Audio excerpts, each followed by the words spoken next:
प्यारे विद्यार्थियों, आज हम 10वीं कक्षा के हिंदी विषय की पाठ्य पुस्तक क्षितिज भाग 2 में संकलित जयशंकर प्रसाद द्वारा रचित कविता आत्मकथ्य का अध्ययन करेंगे। कवि ने इस कविता के अंदर नश्वर संसार की सच्चाई को बताया है कि न जाने इस नीले आकाश के तले कितने इतिहास लिखे गए और मिटाए गए। कवि कहता है, जिन लोगों ने अपने इतिहास लिखवाए या जिन्होंने स्वतः अपने इतिहास लिखे, उन्होंने स्वयं ही अपने आप को इस संसार में उपहास का पात्र बना डाला है। इसलिए मैं अपनी आत्मकथा लिखकर स्वार्थी संसार में उपहास का पात्र नहीं बनना चाहता।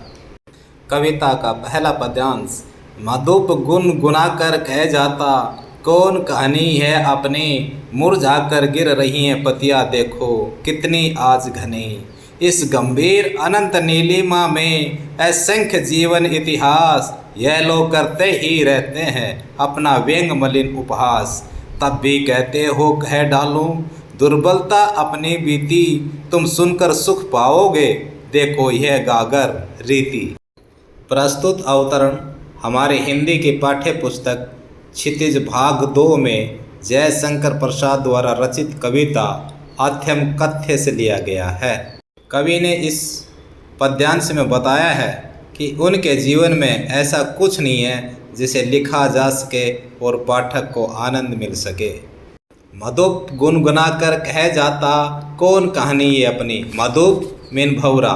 कवि कह रहा है, मेरा मन रूपी भौरा गुनगुना कर ये कह रहा है कि मैं कौन सी कहानी लिखूं, अर्थात मेरे जीवन में ऐसी कोई उपलब्धि नहीं है जिसका मैं विवरण लिखूं। मुरझा कर गिर रही पतियां देखो कितनी आज घनी। कवि कहता है, मेरे जीवन की असंख्य पतियां गिरकर मुरझा गई हैं, अर्थात मेरे जीवन में दुख ही दुख हैं जिनसे मेरे जीवन में निराशा भर गई है। इस गंभीर अनंत नीलिमा में असंख्य जीवन इतिहास, कहता है इस नीले गंभीर दूर तक विस्तारित इस अंतरिक्ष के नीचे असंख्य जीवन इतिहास, असंख्य जीवन के इतिहास लिखे गए हैं। यह लोग करते ही रहते अपना व्यंग मलिन उपहास, किंतु स्वयं ही अपना व्यंग मलिन उपहास, स्वयं ही अपने जीवन के बुरे पहलू को लिखकर स्वयं उपहास का पात्र बन रहे हैं। तब भी कहते हो कह डालो दुर्बलता अपनी बीती, तब भी तुम मुझे ये कहते हो कि मैं अपनी आत्मकथा लिखूं, उसमें अपने जीवन की कमजोरियों को लिखूं ताकि संसार मेरा उपहास उड़ाए। तुम सुनकर सुख पाओगे, मेरे जीवन की निराशाओं को सुनकर क्या तुम्हें सुख मिलेगा। देखो यह गागरेती, अर्थात मेरा जीवन खाली है, इसमें निराशा ही निराशा भरी हुई है। अगला पद्यांश। किंतु कहीं ऐसा न हो कि तुम ही खाली करने वाले, अपने को समझो मेरा रस ले अपनी भरने वाले। ये विडंबना अरे सरलते तेरी हंसी उड़ाऊं मैं, भूले अपने या परवंचना औरों की दिखलाऊं मैं। उज्ज्वल गाथा कैसे गाऊं मधुर चांदनी रातों की, अरे खिलखिलाकर हंसते होने वाली उन बातों की। इन पंक्तियों में प्रसाद जी कहते हैं कि आत्म कथा लिखवाने वालों, कहीं तुम अपने को ही अपराधी न समझ बैठो कि तुमने मेरे जीवन से मेरी स्मृतियाँ चुराकर अपने काव्य का पोषण किया है, अर्थात तुम लोगों ने अपने काव्य की रचना की है। अरे सरलते तेरी हंसी उड़ाऊं मैं। कवि कहता है कि इससे बड़ी विडंबना क्या हो सकती है कि एक व्यक्ति को स्वयं ही अपने सरल स्वभाव की हंसी उड़ाने के लिए प्रेरित किया जा रहा है। भूलें अपने या प्रवंचना औरों की दिखलाओ में, भूलें प्रवंचना धोखे। कवि कहता है जो भूले मैंने की, जो ठगी दूसरे लोगों ने मुझसे की, उनके विषय में मैं दुनिया को क्यों बताऊं। उज्ज्वल गाथा कैसे गाऊं मधुर चांदनी रातों की, मैं अपने मधुर चांदनी रातों की, अर्थात मेरे जीवन में भी कभी सुख था, उसकी कहानियाँ लोगों को क्यों कर सुना दूं। अरे खिलखिलाकर हंसते होने वाली उन बातों की और उन चांदनी रातों में सुख के एहसास में हम खिलखिलाकर हंसते थे, उन मीठी मधुर स्मृतियों को दुनिया के सामने क्यों रखूं। कहने का भाव ये है, कवि इस स्वार्थी संसार को जानता है। वह पहले तो आपका मित्र, सहृदयी, शुभचिंतक, हितकारी बनता है और बाद में पीठ पीछे मजाक उड़ाता है।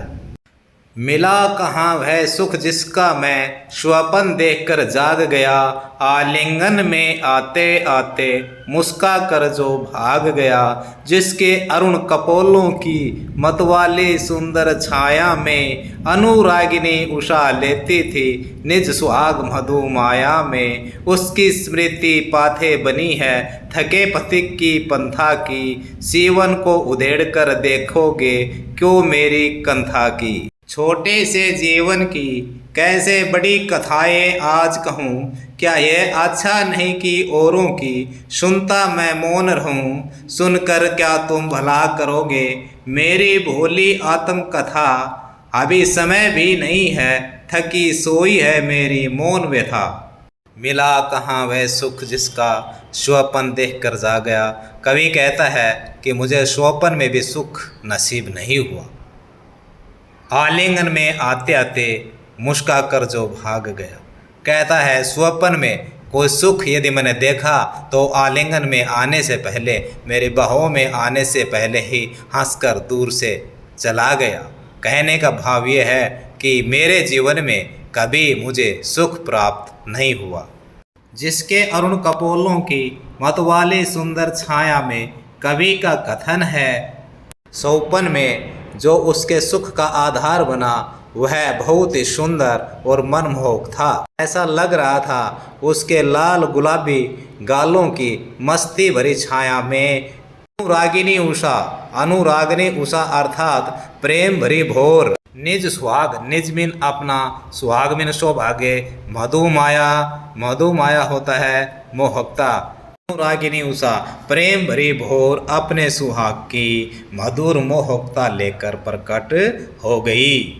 उसकी स्मृति पाथे बनी है थके पंथिक की पंथा की, उसकी स्मृति यादगार, पाथे सहारा, थके वे पथिक यात्री, पंथा रास्ता। कवि कहता है स्वप्न में जो उसके सुख का आधार बना था, उस सुख के आधार की याद ही रास्ते के थके हुए यात्री का सहारा बनी हुई है।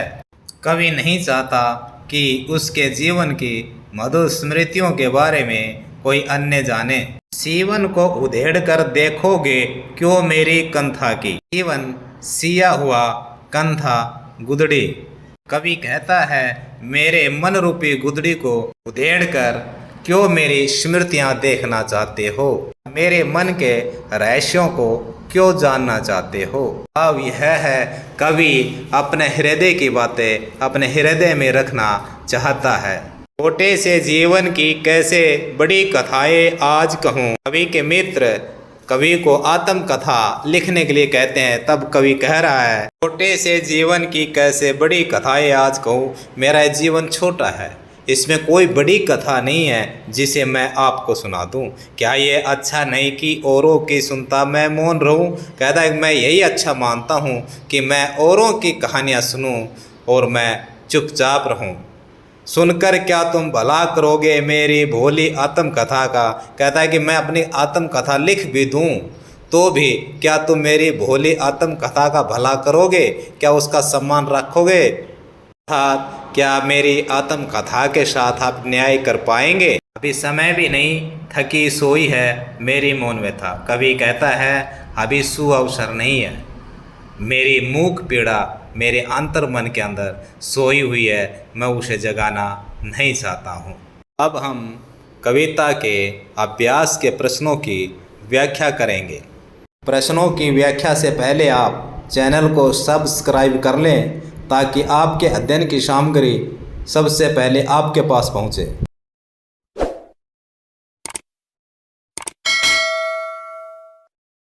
पहला प्रश्न है कवि आत्मकथा लिखने से क्यों बचना चाहता है। उत्तर, कवि आत्मकथा लिखने से इसलिए बचना चाहता है कि उसके जीवन में ऐसा कुछ भी नहीं है जिसे वो संसार को बांट सके। उसके जीवन में दुख ही दुख, निराशा ही निराशा भरी हुई है, जिससे संसार को कोई सुख प्राप्त नहीं हो सकता। वैसे भी कवि अपने अंतर्मन की स्मृतियों को अपने अंतर्मन में ही रखना चाहता है। दूसरा प्रश्न है, आत्मकथा सुनाने के संदर्भ में अभी समय भी नहीं, कवि ऐसा क्यों कहता है? उत्तर, आत्मकथा सुनाने के संदर्भ में अभी समय नहीं है, कवि यह कथन इसलिए कहता है कि उसने संसार में ऐसा कोई महान कार्य नहीं किया है।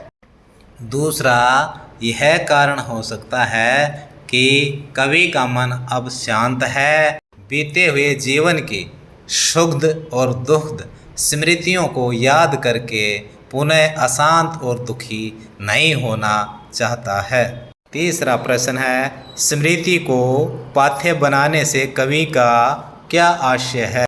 कवि के कहने का अर्थ है, जिस प्रकार रास्ते में यात्री को पाथे की ज़रूरत पड़ती है, उसी प्रकार व्यक्ति को जीवन जीने के लिए पाथे की ज़रूरत पड़ती है, अर्थात सहारों की ज़रूरत पड़ती है। कवि के पास उसकी मधुर स्मृतियों के सिवा कोई सहारा नहीं है। कवि अपने बीते जीवन की स्मृतियों के सहारे ही जीवन जीना चाहता है।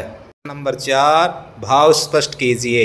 मिला कहाँ वह सुख जिसका मैं स्वप्न देखकर जाग गया, आलिंगन में आते आते मुस्का कर जो भाग गया। पंक्तियों का अर्थ यह है, कवि स्वप्न में एक सुख का आधार देखता है। उस सुख के आधार को पाने के लिए कवि बाहें फैला देता है। वह सुख का आधार कवि की बाहों में आने से पहले ही कवि से अलग हो जाता है। कवि ने यहाँ अपने अंतर्मन की उस पीड़ा को मुखर किया है जो उसकी दिल की गहराइयों में समाई हुई है। कवि का विवाह होता है, शीघ्र ही उनकी पत्नी का देहांत हो जाता है। थोड़े से मिलन के समय को कवि ने स्वप्न कहा है। कवि के जीवन में दाम्पत्य सुख ज़्यादा समय तक नहीं रह सका। पंक्तियों में कवि ने अपनी उसी पीड़ा को स्पष्ट किया है। जिसके अरुण कपोलों की मतवाली सुंदर छाया में अनुरागिनी उषा लेती थी निज सुहाग मधुमाया। कवि ने अपने प्रिय की सुंदरता का वर्णन करते हुए कहा है कि उसके गाल सुंदर लाल मस्ती भरे थे, ऐसा लगता था प्रेममयी भोर अपने सुहाग के लिए सिंदूर की लाली उसके गालों से प्राप्त किया करती थी। कवि कहना यह चाहता है कि उसकी प्रिय के मुख की लालिमा प्रातःकालीन लालिमा से भी अधिक सुंदर थी। अगला प्रश्न, उज्ज्वल गाथा कैसे गाऊं मधुर चांदनी रातों की कथन के माध्यम से कवि क्या कहना चाहता है? कथन के माध्यम से कवि ये कहना चाहता है कि उन्होंने अपनी पत्नी के साथ अपनी रातों में जो मधुर क्षण बिताए थे जग जाहिर नहीं करना चाहता। वे मधुर क्षण कवि को अपनी उज्ज्वल गाथा लगते हैं, को आत्मकथा में लिखकर उपहास का पात्र नहीं बनना चाहता है। उनको आत्मकथा में लिखना जरूरी नहीं है। अगला प्रश्न है, आत्मकथ्य कविता की काव्य भाषा की विशेषताएं उदाहरण सहित लिखिए। यह कविता छायावादी कविता है। कवि ने इसमें संस्कृत निष्ठ भाषा का प्रयोग किया है। शब्दावली बहुतायत मात्रा में है। उदाहरण देखिए, जिसके अरुण कपोलों की मतवाली सुंदर छाया में अनुरागिनी उषा लेती थी निज सुहाग मधुमाया में, उसकी स्मृति पाथे बनी है तखे पथिक की पंथा की, सीवन को उधेड़ कर देखोगे क्यों मेरी कंथा की। कविता की भाषा में कवि ने प्रकृति के अनेक उपमानों का प्रयोग करके अपनी मन की पीड़ा को उजागर किया है, जिससे कविता रोचक बन गई है। मधुप, पतियाँ, नीलिमा, चांदनी आदि इसके उदाहरण हैं। इसके अतिरिक्त मधुप, रीति, गागर आदि प्रतीकों का भी प्रयोग किया गया है। संपूर्ण कविता की भाषा गद्यात्मक है। अन्य प्रास अलंकार के सफल प्रयोग से भाषा में लय बनी रहती है। प्रश्न है, कवि ने जो सुख का स्वप्न देखा उसे कविता में किस रूप में अभिव्यक्त किया गया है?